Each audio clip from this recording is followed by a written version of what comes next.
У цэнтры ўвагі лічбавая гігіена, а таксама выкарыстанне штучнага інтэлекту. Кірунак актуальны і асабліва запатрабаваны ў медыцыне, а таму актыўна прымяняецца ў профільным універсітэце. Мы должны идти в ногу со временем, поэтому в Гомельском государственном медицинском университете очень большой спектр цифровых технологий используется.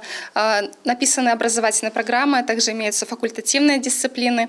Ну и, конечно же, в будущем планируем проводить курсы повышения квалификации по использованию искусственного интеллекта в медицине. Наши встречи очень полезны, потому что мы делаем все для того, чтобы обеспечить высокое качество образовательного процесса.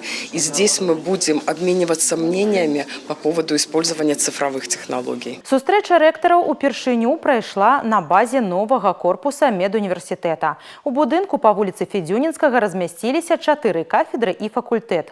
Гэта дазволіла палепшыць умовы адукацыі і навуковай дзейнасці. Наша кафедра с сентября месяца приступила к учебным занятиям. И, конечно же, мы сегодня с гордостью говорим, что сегодня те предоставленные возможности для проведения учебных занятий не только студентов, но и слушателей факультета повышения квалификации и переподготовки позволяют на высоком уровне достойно проводить учебные занятия. З матэрыяльна-тэхнічнай базай універсітэта азнаёміўся намеснік старшыні гомельскага аблвыканкама Дмітрый Алейнікаў. Кіраўнік абмеркаваў з прысутнымі актуальныя пытанні работы устаноў.